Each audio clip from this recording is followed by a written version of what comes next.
Bonjour à tous. Alors cette fois-ci, on va parler un petit peu de mon travail de formateur et plus particulièrement des différentes catégories d'apprentis de la langue de Shakespeare que j'ai pu rencontrer. Alors la première catégorie, c'est celle que j'appelle le réfugié scolaire. Donc il s'agit de quelqu'un qui a peut-être déjà fait de l'anglais à l'école, mais qui a été tellement terrifié par le système scolaire français qu'il n'a jamais voulu poursuivre ses études. Donc avec ces gens-là, il faut que j'aille très très doucement, il faut vraiment que je démystifie la matière, et ce n'est pas toujours très facile de leur faire parler.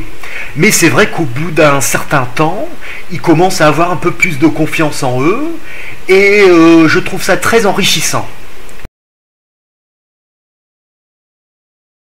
Alors la deuxième catégorie, c'est celle du débrouillard. Donc j'appelle un débrouillard quelqu'un qui a déjà quelques connaissances scolaires, mais qui n'a pas peur de s'exprimer.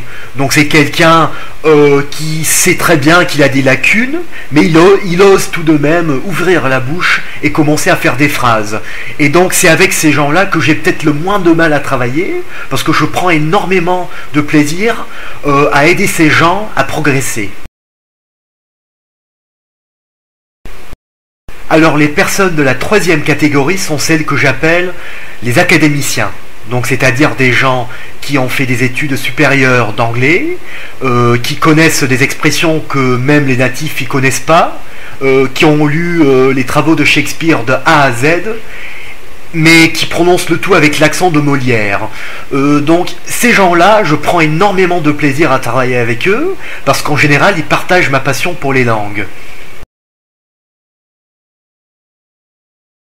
Alors la quatrième catégorie, c'est celle que j'appelle le franglo-chieur.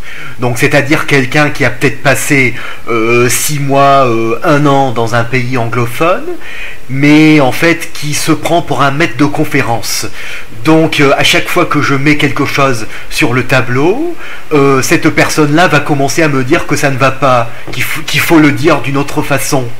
À chaque fois qu'il y a quelqu'un dans la classe qui me pose une question, c'est le franglo-chieur qui va répondre avant que moi je n'ai le temps de répondre. Donc avec ces gens-là, je pourrais peut-être les casser en mettant les choses tout de suite au point, mais en fait ce n'est pas du tout mon style. Donc j'ai tendance à les laisser parler et après à revenir doucement sur le thème du cours. Voilà, le franglo-chieur.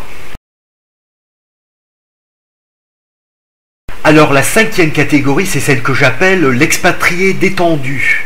Donc c'est-à-dire quelqu'un qui vit depuis un certain temps dans un pays anglophone, qui garde son accent français pure souche, mais qui se débrouille tout de même très bien. Donc lorsqu'il parle, on reconnaît tout de suite que c'est un Français, mais qu'il est tout de même capable de s'exprimer d'une façon plus ou moins bien. Et ces gens-là, ils sont très ouverts à des suggestions, donc ils ne se prennent pas pour des maîtres de la langue anglaise, et je les trouve très très sympas. Alors la sixième catégorie, c'est celle que j'appelle le franco-londonien.